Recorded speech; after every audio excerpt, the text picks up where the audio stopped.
Hey, Tammy. Hey, Markus. So you parachuted in last night from St. Louis Rep, where you're opening Molly's Hammer next week, and we've been talking about the play for about a year now. So what's it like for you to come in and see a brand new production? I know you've been involved in 2 other smaller productions. This is the first Lord regional production of it. So not being part of the rehearsal process, what was it like to come in and see opening night? Right. Well, it's thrilling first, and it's always, I think in some ways this is why I am a writer, to watch people who I don't know embody these characters and bring them to life, and how similar their choices often are. I mean, I know we've talked a little bit about how you were going to approach the play and a little bit about the characters and stuff, but I haven't met the actors, except for Jamil, who has done the play before. Jamil has done it twice, he's done correct? Twice, yeah, in the first 2 productions. So he originated the role of Panther, and then did it again in Pittsburgh, and this is his 3rd time doing it. And credit to him, you mentioned last night that he's done it 3 different ways. Yeah, every time he does it, it's a different Panther. In the context of the different production, he doesn't bring the last play with him necessarily. I think he brings Panther's humanity with him along the way, but he's a different Panther every time. He's just really growing. I mean, it was beautiful the first time he did it, and every time. But besides the sort of the similar choices that actors make, it's where they're different that the play is really speaks back to me. How they sort of like variations on a theme, like they're playing the same notes, but how they play it, it's different every time. I wrote the first draft of the play in 2009. I developed it at the New Harmony Project, and some of the things in the play came through that time. They have different resonance now. We've changed so much as a country in some ways. Conversations about certain things have moved so quickly and have exploded in certain ways. Sort of the refugee crisis that we have now, at the time that I wrote this play, nobody even knew about the Lost Boys of Sudan, really. I've heard the backstory about how the play originally was developed and where you had the original idea and the original instinct, but would you take me back to the playback theater again and how it all started for you? Right, so in 2003, I did a project with Catholic Charities and the Playback Theater, which is a theater company that works with communities to tell their stories back to them. And a bunch of guys from Sudan came. They'd only been in the country about a year and a half. And they really didn't know what I was going to be doing. There was 30 of them the first time, and then the next time we met there were 10, and then sometimes there were only 2, and it changed every week, week to week. And I was tasked with having to write a play for them to perform. And they were very reticent to talk to me, being a woman, and they really didn't have any idea what I was doing. And then one day I asked the actors to do a theater game with them, to teach them a childhood game.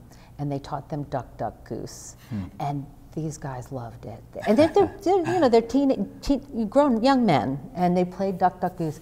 And then they taught my actors Angalang Sharut, the tug of war game. And it went from there, and then they began sharing their stories.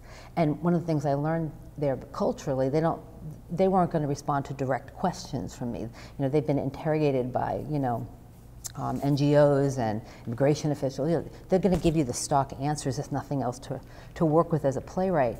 But culturally, they share. If you share, they'll share. And then so anyway, that play kind of came out of that. And I wrote a piece called Long Journey Home that they performed with these playback actors. Then I moved, and Whole Foods was built around the corner from my house.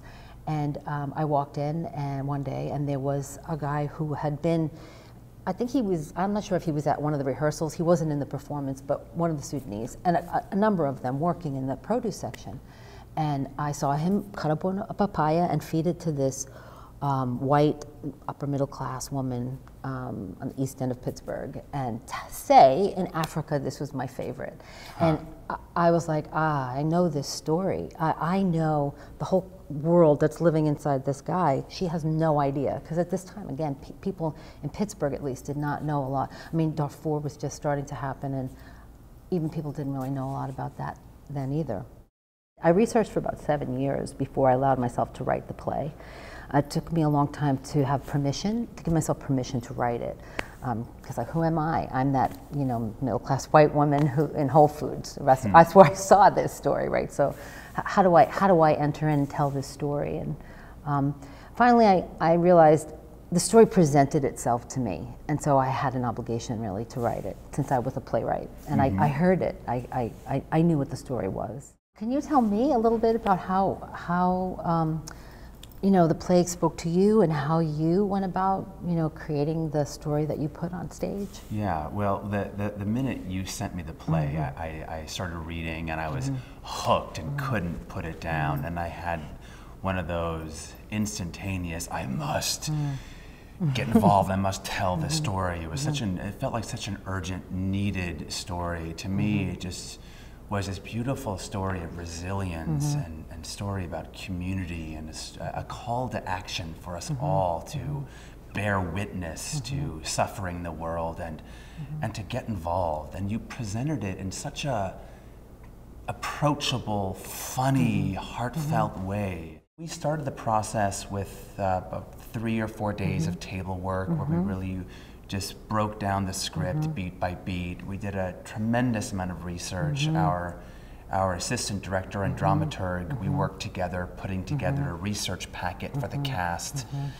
And Anita and I were getting on board this physical world where you just saw, we have this idea of these cow horns that are hanging over the world of this cozy kitchen that feels homey and welcoming and warm, that feels like it has privilege, and these cow horns always looming, which of course is a huge metaphor in the story and is a reminder of where Gabriel and Panther have come from, and this collision of cultures, and the idea that their past is never always haunting them and never leaving them throughout their journey to the US. So that was the idea behind it. But in rehearsal, it was just chipping away moment by moment, analyzing, putting the script together, getting on the same board as a company. And I'm really proud of what they're doing and feel like we are telling this story. And you know, my real hook into it was what was happening in current politics. When I was starting the process, we had Donald Trump saying no Muslims and no refugees, and we were in the middle of the Syrian refugee crisis, and of course we had this image, I had the image, we all had the awful image of that young boy who washed up to shore, who was fleeing ISIL and the Islamic State. So that was really my hook into this story about refugees and this massive refugee crisis that we're still in, which is only exploding at this point. Right. Well, that's what I was saying, how the world has, I mean, the refugee crisis and other wars, I mean, like in Mohammed Segal talks about Kakuma, and that's based on a real person who directed the refugee center in Pittsburgh. And she's the one first, you know, opened my eyes a little bit about, you know, the crisis there. That's been going on for years and years. It's just getting worse and worse.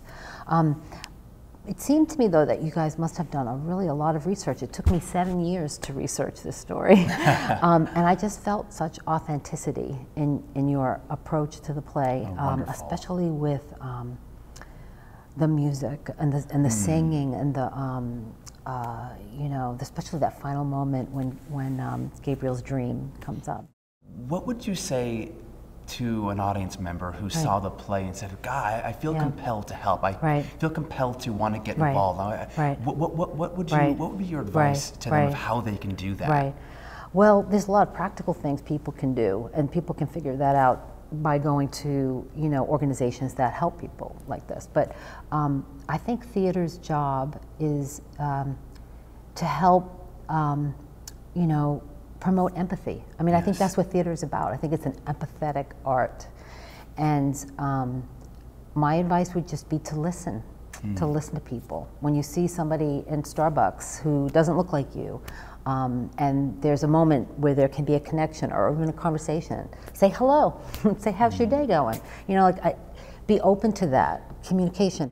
We talked about the humor earlier, which Lost Boy is an incredibly funny play. There's so many laughs. When you write a play, when you wrote Lost Boy, are there moments that you know, okay, I have a suspicion this will be funny, and then 50%, who knows how they'll land? Right. So far, the audiences here, we found at least 8 moments that are consistently people are laughing.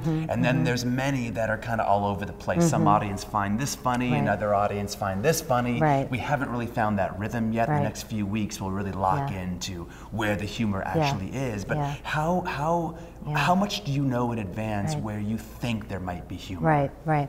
Well, I mean, I don't think about it when I'm writing. The humor comes out of the dialogue, you know, because I love dialogue. And so there's sort of the juxtaposition, the absurd juxtaposition, double meanings of language. Like humor will come out of that and character, you know. But the Sudanese, the guys I met, were very funny. They had amazing sense of humor, and that's part of what I was so attracted to them.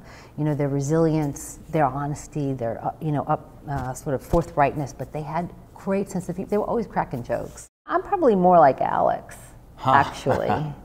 I'm like perpetually 19. I mean, I've never really moved past that. I often write about teenage girls, either from their point of view or from, you know, in relationships. But her curiosity to Gabriel and another culture, and her initial resistance, and yet, you know, that sort of youthful, you know, I don't know what we're going to do, but we have to do something. You know, finally at the end, she has sort of the arc. I probably live in her a little bit. Yeah. So. Well, it's been awesome to work on your play, and it's been a real pleasure. So I thank you for writing it, and it's been awesome to work on it, and hope we get to work on many more together. I hope so. Yeah, I'm hearing some early rumors of the Broadway transfer, so we'll see what happens. Okay. Yeah, we'll talk.